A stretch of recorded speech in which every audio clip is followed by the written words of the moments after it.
যদি কলকাতার কাছাকাছি এক রাত দুদিনের জন্য একটা ছোট্ট কিন্তু একেবারে মন ভালো করে দেওয়ার মতো ট্রিপ প্ল্যান করতে চান, তাহলে আজকের ভিডিওটা আপনাদের জন্য।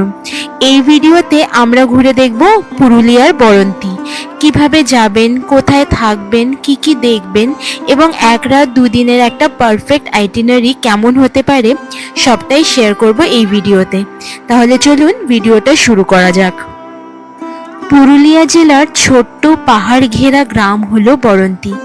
একদিকে শান্ত নীলচে জলরাশি, অন্যদিকে ছোট্ট ছোট্ট পাহাড় আর চারিপাশে সবুজ। সব মিলিয়ে জায়গাটার পরিবেশটাই এমন যে এখানে পৌঁছানোর পর শহরের ব্যস্ততা যেন অনেক দূরে চলে যায়। যারা প্রকৃতির মধ্যে একটু সময় কাটাতে চান, ছবি তুলতে ভালোবাসেন কিংবা সিম্পলি একটা শান্ত উইকেন্ড গেটওয়ে খুঁজছেন, তাদের জন্য বরন্তি সত্যি দারুণ একটা জায়গা। বিশেষ করে কলকাতা থেকে খুব বেশি দূরে না গিয়েই যদি প্রকৃতির কাছাকাছি থাকতে চান, তাহলে বরন্তি কিন্তু সত্যি ভালো একটা অপশন। বরন্তি যাওয়ার জন্য সবচেয়ে কাছের রেলওয়ে স্টেশন হলো মুরাডি, যেটা আদ্রা আসানসোল রেল লাইনের উপর অবস্থিত। আদ্রা বা আসানসোলে নেমে মুরাডি যাওয়ার জন্য লোকাল ট্রেন আপনারা পেয়ে যাবেন, তবে আমাদের মতে আদ্রা বা আসানসোল থেকে গাড়ি অ্যারেঞ্জ করে গেলে যাতায়াতটা অনেক বেশি কনভেনিয়েন্ট হবে। সকালে কলকাতা থেকে ট্রেনে রওনা দিলে দুপুরের পর বা বিকেলের দিকে বরন্তি পৌঁছে যাওয়া যায়। তারপর রিসোর্টে চেক ইন করে লাঞ্চ সেরে নিতে পারেন। বিকেলটা একদম কোনো তাড়াহুড়ো না করে বরন্তি লেকের ধারে সময় কাটাতে পারেন। লেকের পাড় ধরে হাঁটতে হাঁটতে চারিপাশের পাহাড় আর জলের দৃশ্য উপভোগ করতে পারেন। আর সানসেটের সময়টা একেবারেই মিস করবেন না। পাহাড়ের আড়ালে সূর্য যখন ধীরে ধীরে ডুবে যায়, তখন লেকের জলে আর আকাশে যে রঙের খেলা শুরু হয়, সেটা বরন্তির অন্যতম সুন্দর এক্সপেরিয়েন্স। দিনের শেষে রিসোর্টে ফিরে ডিনার করে আরাম করে রাতটা কাটিয়ে দিন। পরের দিন সকালে ব্রেকফাস্ট সেরে বেরিয়ে পড়ুন সাইটসিং এর জন্য। একটা গাড়ি রিজার্ভ করে নিলে একদিনের মধ্যে কিন্তু বেশ কয়েকটা জায়গা ঘুরে দেখা সম্ভব। প্রথমেই চলে যেতে পারেন কল্যাণেশ্বরী মন্দির। এই মন্দিরটি স্থানীয় লোকেদের কাছে অত্যন্ত গুরুত্বপূর্ণ একটা স্থান। মন্দিরকে ঘিরে রয়েছে নানা লোকবিশ্বাস ও পৌরাণিক কাহিনী। বিশেষ করে সন্তান কামনায় বহু মানুষ এখানে পুজো দিতে আসেন। কল্যাণেশ্বরী মন্দির থেকে খুব কাছেই রয়েছে মাইথন ড্যাম। বরাকর নদীর উপর তৈরি এই বিশাল জলাধার এবং তার চারিপাশের সবুজ পাহাড়ি ল্যান্ডস্কেপ জায়গাটাকে খুব সুন্দর করে তুলেছে। এখানে বোটিং এরও সুযোগ আছে, তাই হাতে সময় থাকলে কিছুটা সময় মাইথনে কাটিয়ে দিতে পারেন।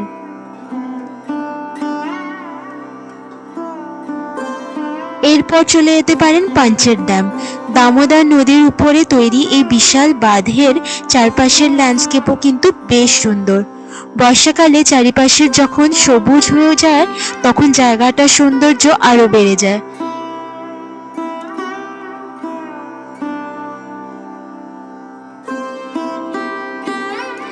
এরপর এখান থেকে বেরিয়ে আপনারা চলে যেতে পারেন জয়চণ্ডী পাহাড়। প্রায় 800 ফিট উঁচু এই পাহাড়ে ওঠার জন্য রয়েছে 520টি সিঁড়ি। একটু পরিশ্রম অবশ্যই হবে, কিন্তু উপরে ওঠার পর চারিপাশের প্যানোরামিক ভিউ দেখার পর সেই কষ্টটা একেবারেই সার্থক মনে হবে। পাহাড়ের উপর রয়েছে মা চণ্ডীর মন্দির এবং এখানকার ন্যাচারাল সারাউন্ডিংস ও ভিউ ফটোগ্রাফির জন্য দারুণ।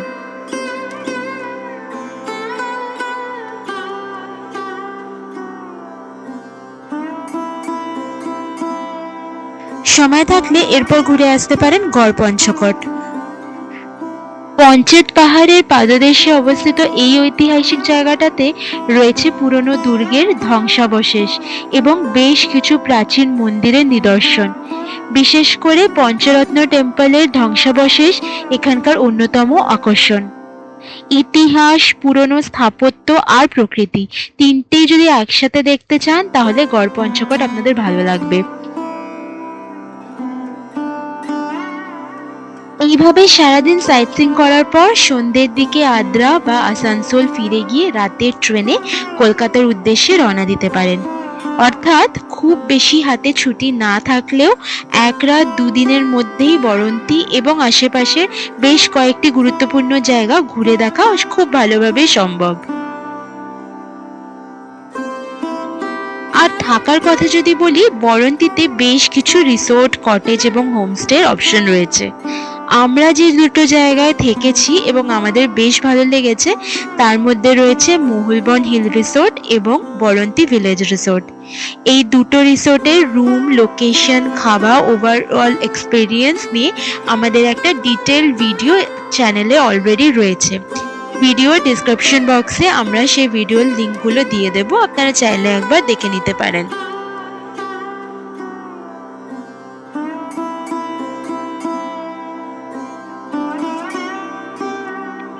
সব মিলিয়ে শহরের ব্যস্ততা থেকে মাত্র 2 দিনের জন্য একটু দূরে গিয়ে পাহাড়, লেক, সবুজ প্রকৃতি আর শান্ত পরিবেশ উপভোগ করতে চাইলে বরন্তী হতে পারে আপনার নেক্সট উইকেন্ড ডেস্টিনেশন। বিশেষ করে যারা খুব কমপ্লিকেটেড আইটিনারি চান না, তাদের জন্য এই 1 রাত 2 দিনের ট্রিপটা বেশ রিফ্রেশিং হতে পারে। আশা করি আমরা এই ভিডিওতে আপনাদেরকে যথেষ্ট ইনফরমেশন দিতে পেরেছি। তাও যদি কিছু মিস করে গিয়ে থাকি, আপনারা আমাদেরকে মেসেজ করতে পারেন, আমরা তার রিপ্লাই নিশ্চয়ই দেব। ভিডিওটা যদি ইনফরমেটিভ লেগে থাকে প্লিজ লাইক করবেন আর আমাদের চ্যানেলটা সাবস্ক্রাইব করে আমাদের সাথে থাকবেন।